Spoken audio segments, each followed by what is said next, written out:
वाहिगुरु जी का खालसा वाहिगुरु जी की फतेह। तो आज हम आपको एक ऐसी कहानी या ऐसी साखी सुनाने जा रहे हैं जिसके माध्यम से आप सबको आध्यात्मिक शक्ति मिलेगी और आप सब अपने अपने धर्म के साथ पक्के रूप से जुड़े रहेंगे और उस पर आपको 100+ विश्वास हो जाएगा। कहते हैं कि गुरु नानक जी एक बार एक ऐसे नगर में पहुंच गए, यहाँ ना तो कोई अनाज उगाया जाता था और ना ही वहाँ कभी आग जलाई जाती थी। वहाँ के लोग सिर्फ भेड़ को मारकर ही खाते थे, उसको मारकर धूप में सुखाकर सूर्य की गर्मी में पकाकर ही खाते थे। अगर उनके गांव में कोई मेहमान आ जाता था तो वह उसे भी उसी भेड़ का मांस ही सूर्य की गर्मी में पकाकर खिलाते थे और कुछ भी नहीं देते थे। जब नानक साहब जी वहां पर अपने ध्यान में बैठे हुए थे, अपने ईश्वर का भजन सिमरन कर रहे थे कि एक भेड़ चराने वाला वहां आता है और उनसे कहता है कि हे गुरुजी, कि आप हमारे मेहमान हैं, आप बहुत दूर से आए हैं ऐसा लगता है। तो हमारे गांव की परंपरा है कि जो भी हमारे गांव में मेहमान आता है हम उसे भोजन खिलाते हैं। आप आज्ञा करो तो मैं एक भेड़ को मारकर उसका मांस सुखाकर आपके लिए खाने को लाता हूँ, क्योंकि ये हमारे गांव की परंपरा है। अगर मैंने आपको खाना नहीं दिया, भेड़ का मांस नहीं खिलाया, तो वो मुझ पर नाराज हो जाएंगे जो हमारे बड़े हैं, पूर्वज हैं, और कहेंगे कि आपने हमारे मेहमान को भूखे ही भेज दिया। ऐसा आपको नहीं करना चाहिए था। हो सकता है कि इस कारण वो मुझे कुछ दंड भी दे दें। तो नानक साहब जी ने कहा कि जैसा आपके गांव की परंपरा है आप वैसा ही करो। तो उसने तुरंत जाकर एक भेड़ को मार दिया और उस भेड़ का मांस एक बड़े से पत्थर पर रख दिया और सूर्य देव की पूजा करने लगा कि इसे पकाने में मेरी सहायता करें। सूर्य देव की कृपा हुई कि वो जो भेड़ का मांस था वो अच्छे तरीके से पक गया। मांस पक जाने पर वो आदमी भागता हुआ गुरु नानक जी के पास पहुंचा और कहने लगा कि हे गुरुजी, आइए और भोजन ग्रहण करिए, आपका भोजन तैयार है। तो नानक साहब जी ने कहा कि आप इस भेड़ की खाल और उसकी हड्डियों को एक जगह में इकट्ठा कर दो, मैं अभी आ रहा हूँ। तो उस इंसान ने वैसा ही किया जैसा उन्होंने बोला था। उसने उस भेड़ की खाल, हड्डियां सब कुछ एक जगह में इकट्ठा करके रख दिया और जो उसका मांस था पकाया हुआ उसको एक परात में भरकर रख दिया। तो नानक साहब वहां पर आए जहां उसने सब कुछ रखा हुआ था। तो नानक साहब ने कहा कि हे भेड़, उठो और अपना घास खाओ। जैसे ही उन्होंने ये शब्द कहे, भेड़ उठकर खड़ी हो गई और आगे पीछे घूमना शुरू कर दिया, उसने चरना। जैसे ही उस आदमी ने ये नजारा देखा कि वहां पर वो भेड़ जिंदा हो गई है, तो उसने गुरुजी को प्रणाम किया। कहा ये कैसा नजारा है, ये कैसा दृश्य है जो आपने मुझे दिखाया है। तो नानक साहब जी ने कहा कि आप जाओ, अपने नगर से किसी बड़े आदमी को बुला कर लाओ, उससे मुझे कुछ बात करनी है।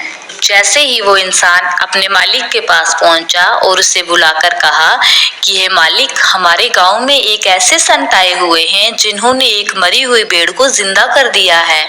तो उस व्यक्ति ने कहा कि ऐसा कैसे हो सकता है, एक मरी हुई भेड़ को कोई भी जिंदा नहीं कर सकता है। तो उस आदमी ने कहा कि नहीं मालिक, मैंने ये दृश्य खुद अपनी आंखों से देखा है। तो उसने कहा कि मालिक, आप मेरे साथ वहीं पर चलो, वहीं चलकर देखते हैं। गुरुजी ने कहा है कि हम आपको कुछ देने आए हैं यहाँ पर, और वो देखो क्या देते हैं आपको, चलो। तो वो मालिक उसके साथ साथ चल पड़ा। दोनों वहीं संत जी के पास पहुंचे, अर्थात गुरु नानक देव जी के पास पहुंच गए। जैसे ही वो गुरु जी के पास पहुंचे तो गुरु जी ने कहा कि बेटा, जब भी किसी संत या किसी अतिथि के पास आते हैं तो खाली हाथ नहीं आते, जाओ कहीं से थोड़ा सा अनाज लेकर आओ। तो उस मालिक ने कहा, वो जो वहाँ का बंदा था, कहने लगा कि गुरुजी, हमारे यहाँ तो अनाज और आग होती ही नहीं, अन्न और आग नहीं होती है हमारे यहाँ, तो मैं कहाँ से लाऊंगा। हमारी परंपरा के अनुसार हम भेड़ को ही मारकर सूर्य के ताप में पकाकर ही खाते हैं। अगर आप फिर भी मुझसे ये कहते हैं तो मैं जाऊं यहाँ के राजा के पास जाकर उनसे कह दूंगा कि हमारे यहाँ एक संत आए हैं और वो हमसे कुछ अनाज मांग रहे हैं। हो सकता है कि उनके पास अनाज की कुछ व्यवस्था हो। ऐसा कहकर वो चल पड़ा अपने राजा के पास और अपने राजा से कहने लगा कि हे राजा जी, हमारे गाँव में एक संत पधारे हैं और वो कह रहे हैं कि उन्हें कुछ अन्न चाहिए। हमने उनको हमारी परंपरा के अनुसार भेड़ को मारकर सूर्य के ताप में पकाकर दिया था, लेकिन उन्होंने उस भेड़ को वापस से जिंदा कर दिया। अब हम क्या करें? आपके पास अगर कुछ अनाज है तो आप मुझे दे दे, मैं उनको दे दूंगा। राजा ने कहा कि ऐसा नहीं हो सकता, मरी हुई भेड़ को कोई भी जिंदा नहीं कर सकता। फिर उस इंसान ने कहा कि आप चलो, खुद ही उन संत जी के दर्शन कर लो, आपको भी बहुत शांति मिलेगी। उनके चेहरे का ताप ऐसा है, उनके चेहरे का नूर ऐसा है कि आप देखकर ही हैरान हो जाएंगे। शायद कोई देवता या खुद भगवान ही इस पृथ्वी पर पधारे हो, ऐसा लगता है। राजा ने तुरंत उसी वक्त चलना शुरू कर दिया। जैसे ही वो संत के पास सभी पहुंचे तो उन्होंने संत जी को प्रणाम किया। तो राजा ने गुरुजी से कहा कि आपने इस आदमी से कहा है कि आपको अन्न चाहिए, तो हमारे यहाँ तो अन्न नहीं है, लेकिन मैंने फिर भी उसका प्रबंध कर दिया है, अभी आपके सामने लाता हूँ अन्न को।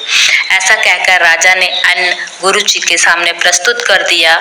गुरुजी ने आदेश दिया कि हे राजन, इस अन्न को आप एक जगह में अच्छे से मिट्टी की खुदाई करके वहां पर बो दो। इसको अच्छे तरीके से बोना है और उसे पानी देना है।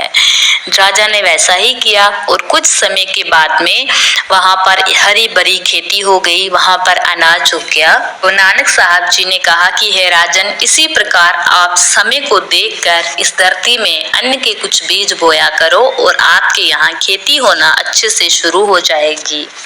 ये बात राजा ने अपने सारे नगर में ढिंडोरा पिटवा कर कही कि हमारे गांव में एक संत पधारे हैं, आइए उनकी शरण में चलते हैं। सभी गांव वाले इकट्ठे होकर, सभी नगरवासी इकट्ठे होकर गुरुजी के पास पहुंचे और उनकी शरण में जाकर बैठ गए।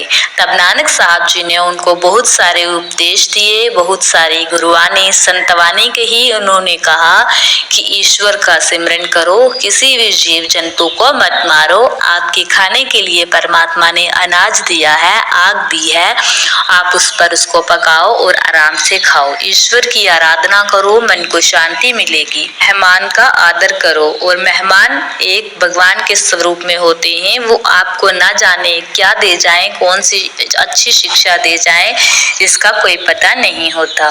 सब लोगों ने गुरुजी की बात को मानकर उनका आदेश स्वीकार किया। भेड़ों को मारकर खाना बंद कर दिया, अनाज उगाकर उसे आग पर पकाकर खाना शुरू कर दिया। ये सब गुरु नानक देव की ही कृपा हुई कि वहाँ के लोगों ने अपना खान पान ही बदल दिया। इस साखी से हमें ये शिक्षा मिलती है कि हमें कभी भी अपने जीवन में दूसरे जीवों को मारकर खाने से हमारी भूख नहीं मिटती, उनको नहीं खाना चाहिए। हमें अपनी भूख दूसरे जीवों को मारकर नहीं मिटानी चाहिए, अर्थात दूसरे जीवों से प्यार करके ऐसी सहानुभूति के साथ उन्हें भी जीवन दान देना चाहिए, उन्हें भी जीवन जीने की पूरे से पूरे तरीके की आराधना श्रेय देना चाहिए, ताकि वो भी अपने मन से खुशी खुशी ये जीवन जिए। और हमें अपना भोजन सात्विक कर लेना चाहिए। दूसरे जीवों को मारकर हम खाएंगे तो वो कितनी कराह होती है, वो कितने कराहते हैं जब हम उन्हें मारते हैं, वो कितने दर्द से गुजरते हैं जब हम वो भोजन खाते हैं। हमारे जीवन में भी वैसे ही विकार उत्पन्न हो जाते हैं, हम भी वैसे ही तड़पते रहते हैं। अगर अन्न खाओगे, शांत भोजन खाओगे, तो आपकी मानसिकता, आपकी आध्यात्मिकता भी शांत हो जाएगी। आपके मन में, दिमाग में खुद ब खुद अच्छे से शांति आना शुरू हो जाएगी। आपका जीवन इतना शांतिमय हो जाएगा कि आपके पास कोई कुछ भी करे, आपको कभी गुस्सा नहीं आएगा, कम आएगा, जब तक आपका भोजन सात्विक है। अगर आप अपना नास्तिक भोजन खाओगे तो आपको चिड़चिड़ापन, गुस्सा, इतना ज्यादा दूसरों के ऊपर कहर ढाना, दूसरों को सताना, ये आपके मन की वास्तविकता हो जाएगी। आपको लगेगा कि ऐसा नहीं है, हम अच्छे हैं, लेकिन आपका व्यवहार ऐसा हो जाएगा कि जिससे कोई भी दूसरा शांत नहीं रह सकता। अगर आपको अपने जीवन में शांति लानी है, अपने जीवन को अच्छे से व्यवस्थित करना है, तो अपने भोजन को सात्विक कर लो। जैसे ही आपका भोजन सात्विक होगा, आपके विचार भी सात्विक होना शुरू हो जाएंगे। कहते हैं ना कि जैसा अन्न वैसा मन, तो जैसा हम अन्न खाएंगे वैसा ही हमारा मन हो जाएगा। और जब जीवन में शांति आ जाएगी, फिर और चाहिए ही क्या, और तो कुछ चाहिए ही नहीं हमें इस जीवन में। शांति, संतुष्टता, यही दो चीजें चाहिए। जितना हो उसी में शांत रहो, उसी में संतुष्ट रहो। और इसका एक पहलू ये है कि हमारा भोजन सात्विक होना चाहिए। धन्यवाद। वाहिगुरु।